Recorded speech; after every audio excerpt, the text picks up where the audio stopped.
saatnya meraih mimpimu. Arahkan pandangan ke depan, Tuhan kan menuntunmu. Sadarilah masa berganti, tantangan kan kita hadapi. Bergandeng tangan untuk negeri, era kita menanti berseri. Kita belajar Pancasila, kita bernafas dalam sila-silanya. Kita belajar Pancasila, ayo kita jaga untuk Indonesia. Bersatu dalam perbedaan, berpegang tangan dan berlari. Singkirkan egomu, oh kawan, demi negeri ini. Jadilah generasi emas, cerdas berkarakter itu kita. Berjuang dan harus berani, kita terus torehkan prestasi. Itu mampu menunjukkan cara menghitung kuantitas yang menggunakan tanda kurung dan tepat. Yang kedua, peserta didik mampu menunjukkan cara operasi dan menggunakan tanda kurung dengan benar.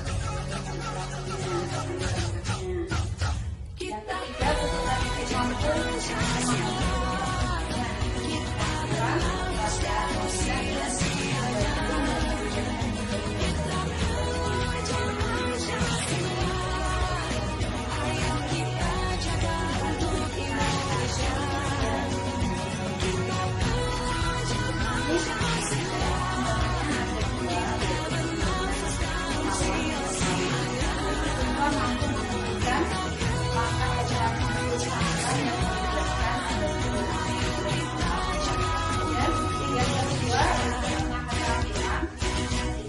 mampu menunjukkan cara menghitung kuantitas dengan menggunakan tanda kurung.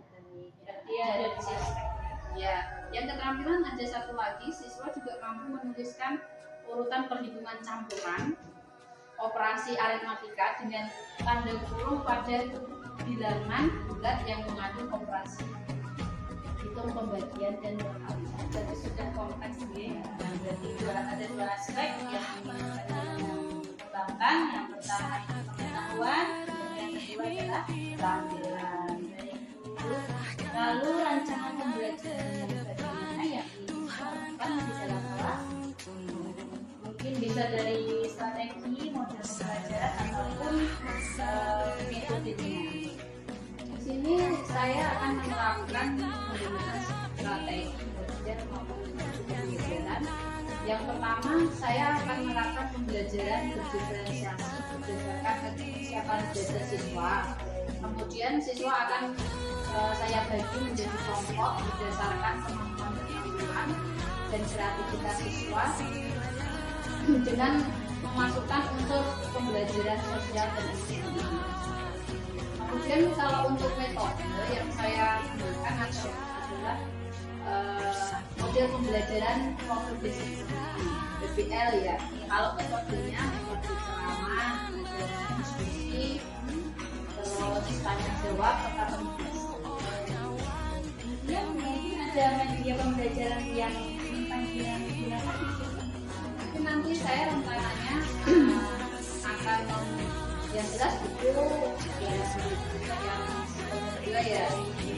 Kemudian saya akan membuat ya, kartu soal, diskusi nantinya, kemudian poin-poin,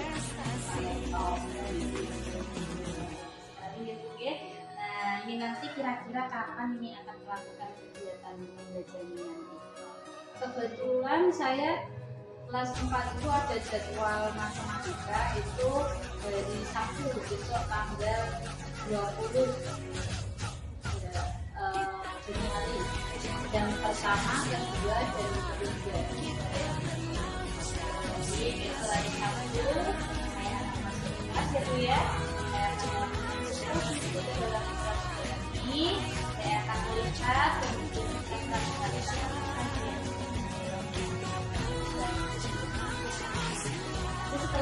melakukan seperti ini, nanti akan ada percakapan terakhir ya, yaitu percakapan pasca observasi.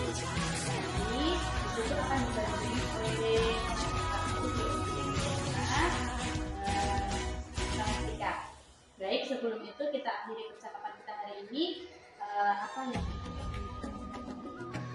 Mungkin dari wawancara observasi ini ya, saya mendapatkan gambaran tentang pembelajaran yang akan saya lakukan nanti.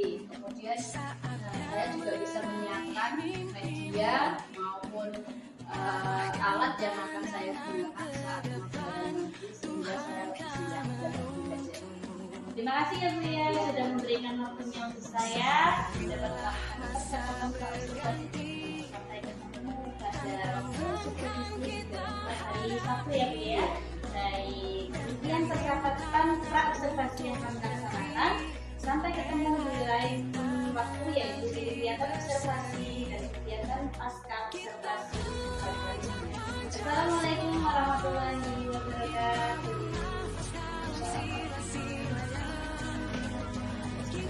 Bisa kelihatan ya. Lalu area saja. Ini saya pengembangannya ada dua, yaitu pengembangan pengetahuan. Yang pertama, yaitu siswa mampu menemukan langkah operasi hitung campuran yang melibatkan tanda kurung, yang pengetahuan. Kemudian yang kedua yaitu tentang keterampilan, itu siswa mampu menunjukkan cara menghitung kuantitas dengan menggunakan tanda kurung. Ya, yang keterampilan ada satu lagi, siswa juga mampu menunjukkan urutan perhitungan campuran, operasi aritmatika dengan tanda kurung pada bilangan bulat yang mengandung operasi hitung pembagian dan perkalian. Berarti sudah kompleks ya. Yang berarti ada dua aspek yang ingin panjenengan kembangkan. Yang pertama itu pengetahuan, yang kedua adalah keterampilan. Lalu rancangan pembelajaran yang bagaimana yang ingin diterapkan di dalam kelas, mungkin bisa dari saya sendiri maupun pelajaran ataupun metodenya. Di sini saya akan menerapkan pembelajaran strategi pembelajaran. Yang pertama, saya akan menerapkan pembelajaran berdiferensiasi berdasarkan kapan belajar siswa. Kemudian siswa akan saya bagi menjadi kelompok berdasarkan kemampuan keterampilan dan kreativitas siswa dengan memasukkan unsur pembelajaran sosial dan emosional. Kemudian kalau untuk metode yang saya gunakan adalah model pembelajaran problem based learning (PBL) ya. Kalau metodenya metode ceramah, ada diskusi, terus tanya jawab serta penugasan. Kemudian mungkin ada media pembelajaran yang ingin panjenengan gunakan di sini. Mungkin nanti saya rencananya akan yang jelas buku yang 10 ya. Oh, kemudian saya akan membuat APD, ya, kartu soal, diskusi nantinya, kemudian PowerPoint, tentang laptop. Oke, nah ini nanti kira-kira kapan kebetulan saya kelas 4 itu ada jadwal matematika itu dari Sabtu besok tanggal 20 Januari, jam pertama, kedua, dan ketiga. Jadi besok hari Sabtu saya akan masuk kelas ya Bu ya. Saya akan masukkan visi ke dalam kelas lagi. Saya akan melihat kemudian tentang apa saja. Nanti setelah saya melakukan seperti ini, nanti akan ada percakapan terakhir ya, yaitu percakapan pasca observasi. Nanti disitu akan didampingi oleh pengajar kami, Baik, sebelum itu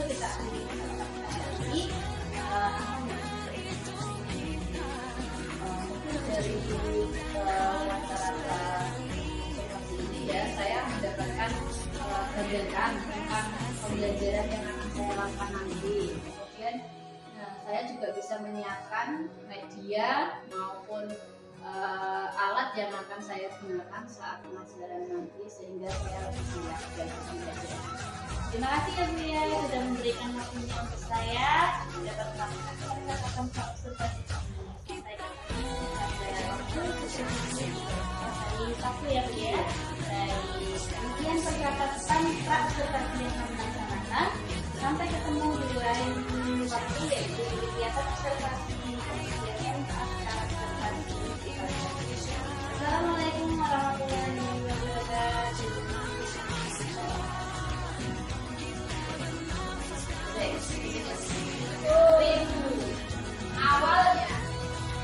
Awalnya saya memiliki uang, aku bisa bayar kalau sudah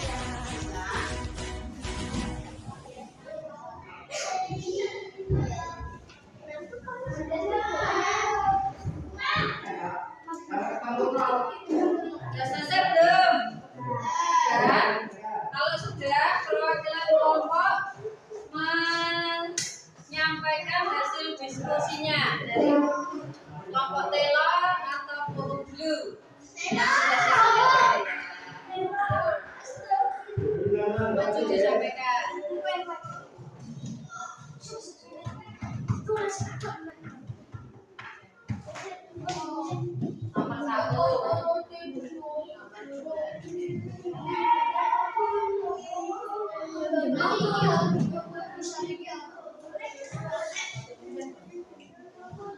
Orang suka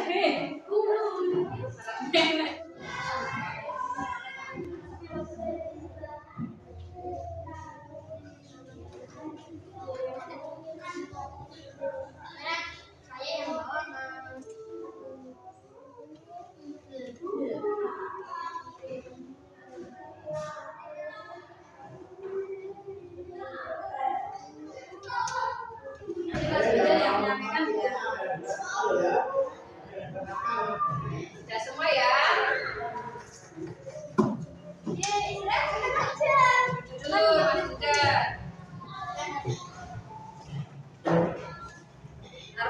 Kan berarti itu nyanyi sekarang itu saya itu ya. Kan enggak lama kan kena orang. Iya.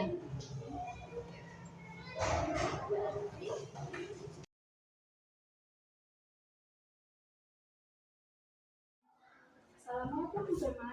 Waalaikumsalam Bu Erni. Apa ini? Nah, ini baru koreksi PPS. Gimana Bu Erni? Dulu saya ingin sekali ngobrol dengan Bu Jema. Ada waktu tidak ya? Baik, ada sekali dong. Baru saja selesai saya koreksinya. Mana itu? Silakan.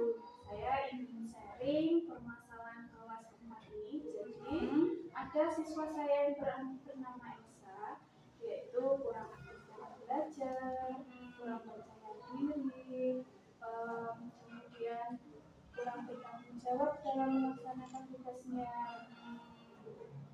sehingga nilainya pun berada di bawah rata-rata UTM dulu. Nah, dari percakapan ini nanti kira-kira apa yang kita harapkan?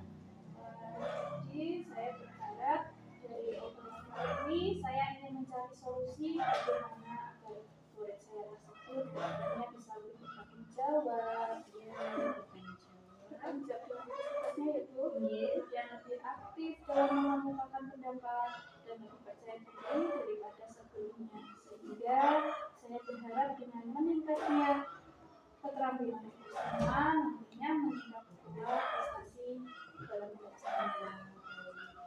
Nah, di sini kira-kira menurut Bu Erni apa sih yang membuat si Elsa gimana ya?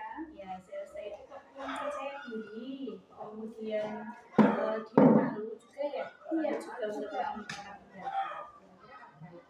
Kalau menurut saya, anak itu belum memiliki keberanian untuk mengungkapkan pendapat. Selain itu juga malas belajar, sering tugas-tugasnya tidak terselesaikan dengan baik. Saya cek kepada guru mapel yang lain pun ternyata kasusnya sama. Berarti masalahnya ada di anak tersebut, bersosialisasi dengan kelas, kemudian kurang percaya diri, dan malas belajar, serta kerap menjawab dalam menyelesaikan tugas. Mantap sekali ya Bu ya. Nah, kira-kira nih apa saja yang bisa Bu Erna lakukan untuk mendorong Mbak Elsa biar bisa lebih meningkatkan pembelajarannya di dalam kelas? Menurut saya, supaya anak tersebut mau aktif berbicara, mungkin saya akan mencari topik tertentu yang dia sukai sehingga anak tersebut tertarik untuk mengemukakan pendapatnya. Saya sependapat juga dengan Bu Erni nih. Kira-kira dengan topik yang disukai Elsa nanti bisa menjadikan Elsa lebih perhatian ya, akhirnya lebih aktif kalau sudah perhatian. Kalau sudah aktif nanti mungkin lebih ke percaya diri. Nah, kira-kira dari terkait apa namanya anaknya yang kurang bertanggung jawab tadi. Nah, kira-kira tanggung jawab yang apa yang membuat Bu Erni nanti biar anaknya bisa bertanggung jawab dalam tugasnya? Mungkin saya akan mengingatkan kembali dengan keyakinan kelas yang sudah dibuat bersama dengan anak-anak bahwa perlunya tanggung jawab dalam mengumpulkan tugas ada dalam keyakinan kelas. Iya, mengingatkan keyakinan kelasnya ya Bu ya. Baik. Nah, di sini saya kira untuk tanggung jawab sudah ya Bu ya. Berarti mengingatkan keyakinan kelas. Wah, saya sependapat sekali nih Bu. Nah, kira-kira supaya anak tersebut malas belajarnya itu biar tidak begitu malas. Nah, jadi lebih ada peningkatan lagi. Kira-kira Apa ya Bu? Mungkin yang bisa saya lakukan yang pertama itu saya akan melakukan pendekatan secara personal, kemudian saya akan berbicara dari hati ke hati dan mencari alasan kenapa anak tersebut malas untuk belajar. Selain itu saya akan memberi semangat serta mendorong anak tersebut agar lebih giat belajar lagi. Selain itu juga saya akan memotivasikan kepada orang tuanya ya, agar orang tua memberi dorongan serta memantau anak tersebut saat belajar di rumah. Terima kasih ya. Nah, dari sini semua yang sudah jenengan paparkan, kira-kira hambatan apa yang mungkin Bu Erni akan atasi dari sini ya? Kira-kira hambatannya apa ini? Mungkin hambatannya itu dari diri anak sendiri tersebut ya. Diri anak Kira-kira sendiri. mau tidak ya berubah? Diri anak sendiri ya. Nah, kira-kira solusinya bagaimana nih Bu? Kalau hambatan itu tentunya harus ada motivasi intrinsik dari diri anak tersebut yang nantinya akan lebih hebat, lebih semangat dalam berani lagi dalam mengungkapkan pendapat, bertanggung jawab dan mau bersosialisasi dengan orang lain supaya nantinya pelan-pelan akan berkurang masa malunya. Iya, betul banget ya Bu ya. Wah, sebenarnya luar biasa sekali ya solusinya. Nah, kira-kira dari yang sedang jenengan paparkan itu rencana aksinya kapan nih Bu? Rencana aksinya bagaimana? Rencana aksinya saya akan melakukan beberapa hal, antaranya yang pertama yaitu menentukan jadwal untuk melakukan lingkungan pribadi. Kemudian yang kedua saya akan membuat pembelajaran dengan topik yang mungkin anak sukai sesuai dengan minat siswa. Yang pembelajaran berdiferensiasi itu ya, yang sesuai dengan minat anak. Iya. Dan membuat kegiatan pembelajaran tersebut menjadi lebih aktif agar anak tersebut mau berpartisipasi dan bersosialisasi. Kemudian yang ketiga saya akan melakukan kunjungan ke rumah orang tua, Kayak home visit gitu ya. untuk mengkomunikasikan kepada orang tua agar berkolaborasi untuk membantu pembelajaran. Kira-kira nih sudah ada rencana aksi, kemudian apa komitmen yang ingin Bu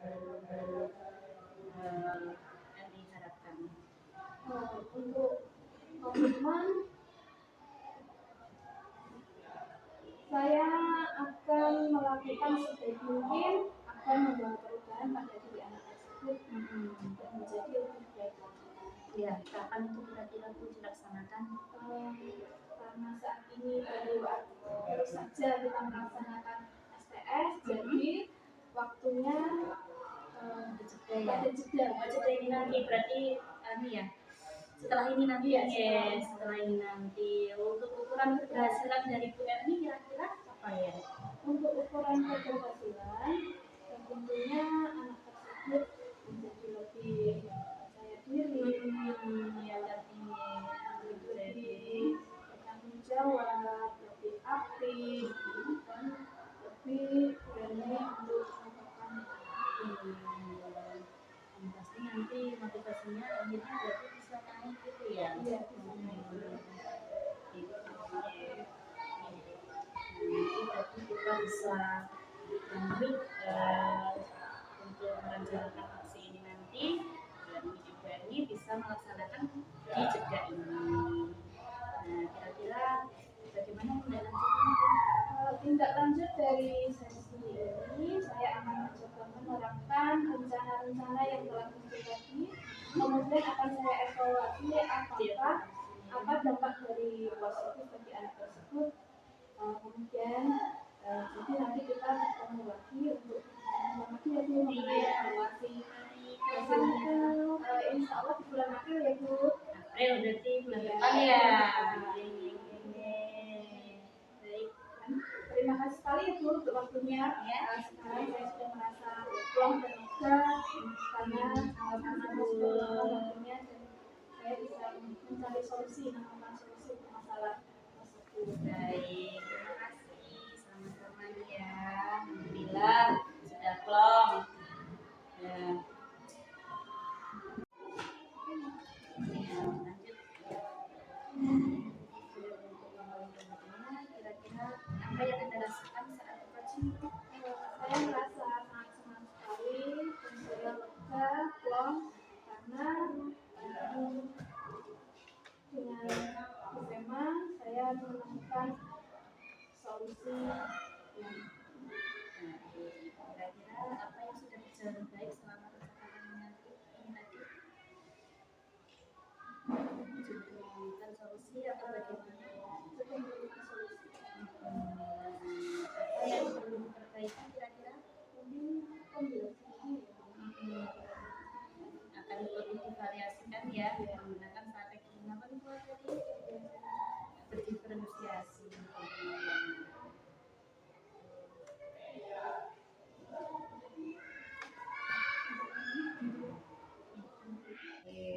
Terima kasih karena tadi sudah melakukan coaching coach dan saya juga apresiasi kepada Bu Erni yang sudah menjadi coaching. Saya ingin tanya dulu bagaimana perasaan Bu terkait praktek coaching yang sudah dijalankan. Nah, ini karena ditunggu Ibu PP jadi saya berdek. Oh, betul ya. Beda sama pas loka kemarin. Pas Loka kemarin nggak bisa ya karena Bu PP tidak pas dulu nggak nungguin ya jadi bisa full ada apa coachingnya itu malah nggak kenal bisa makan nama jadi grup. Kayaknya kemarin dari beberapa sahabat CGP malah ditungguin saya dan juga coachingnya itu teman sendiri mah jadi grup. Nah gitu saya juga heran kenapa ya. Tapi kita harus berefleksi dulu terlepas dari apa perasaan dari ini menurut Bu Fema, apakah sudah puas dengan teknik coaching hari ini? Sudah lumayan karena saya sudah menggunakan Autirfan ya. Jadi dari yang sudah saya coachingkan si coachnya sudah menemukan solusi. Jadi menurut saya sudah lumayan cukup. Tapi ini jadi kompetensi saya aja yang kurang untuk menggali itu masih kurang. Perlu untuk Sudah pernah menggunakan Autirfan sudah saya. Di sini kita sudah berefleksi yang masukan. Di sini kita belajar bersama. Dan kemudian bisa melaksanakan teknik coaching ini dengan baik. Karena memang teknik coaching coaching itu sesuatu hal yang mudah dilakukan. Kita ibaratkan mendatangkan seorang coach itu biaya mahal. Karena memang teknik coaching itu susah. Karena kita nggak boleh terpancing namanya memberikan solusi. Jadi peran utamanya adalah coach ini mampu menggambarai apa yang ada dalam diri coach ini bisa melakukan itu. Kita kadang terpancingnya Oke, kita sama-sama berefleksi ya Bu Bema ya terkait prinsip coaching. Kita belajar sebentar. Ada berapa prinsip coaching? Ya, apa saja? Kehadiran teman, Mendengarkan secara penuh ya. terus kehadiran secara teman. Yang satu pencitraan proses terapi terus memaksimalkan Potensi. Nah, kita kupas ke pencitraan. Dari pencitraan ini tadi saya amati tujuan sudah ditetapkan jadi yang membutuhkan solusi adalah coachingnya diawali dari Mbak Erni ini lagi mengungkapkan dia sudah mempermasalahkan gitu ya. Jadi permasalahan itu tidak dipandu dari coachnya. Sebenarnya di sini kayaknya ada masalah. Mungkin ada masalah. Yang Sama itu sudah kemudian sepanjang proses coaching berjalan ini tidak menggurui. Kalau kita gurui enggak ya, semua muncul dari dalam diri coaching. Kemudian juga masalah coach juga tidak memberikan saran atau misalkan itu boleh tapi sepanjang proses coaching tidak terpancing untuk memberikan nasihat. Tetapi saat coaching membutuhkan saran itu coachnya boleh. Iya, misalnya coachnya sini ya, coachnya udah cerita apa hal yang boleh dimintai dulu. berarti belum tentu dipakai untuk si coachingnya. Itu bedanya dengan mentoring. Kalau mentoring kan dengan yang memberikan, Itu kan sama. memberikan, tapi kan diminta, prosesnya sudah beri.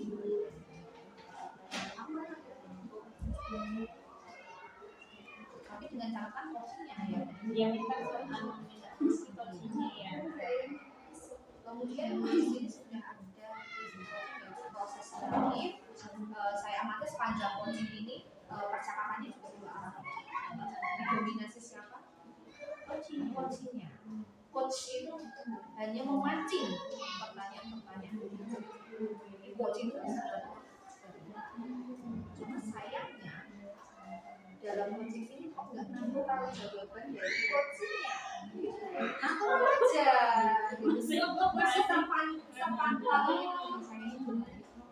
Saya Jadi masalahnya sudah memang gampang. memang kenyataannya ya seperti itu. Tidak usah. Tapi saya tanya itu permasalahan hasil dari observasi. Iya. Dari observasi. Nyata memang sidosanya itu begitu. Setiap masalah, setiap pelajaran bisa ada tugas gitu. Yang lain sudah selesai sudah. Si Elsa sudah selesai. Bawa pulang besoknya lagi itu belum selesai lagi. Semuanya wah. Nah itu memang permasalahan yang memang dipecahkan. Itu di awal berdasarkan hasil observasi. Jadi ada korelasinya.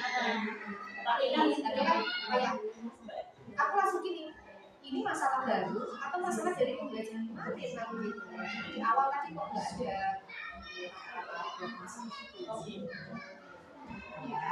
pasti ya, bukan masalah yang terlalu ini penting gitu ya. Karena di sini ranahnya adalah pasca observasi. Ini dikaitkan juga dengan pembelajaran yang dilaksanakan bukan masalah yang ada di pembelajaran. Pembelajarannya Erni itu kemarin bukan kalau ini kan masalah siswa yang di kelas. Ya tapi agak nggak di sini ya hasilnya. tapi memang iya memang di masalah. Kemudian pertanyaannya itu tapi sebagai bagian dari karena sepanjang saya mengenai pertanyaan yang dilontarkan itu adalah pertanyaan terbuka. Tidak boleh pertanyaan itu jawabannya tertutup, ya tidak sejak pertanyaan jawabnya kan ya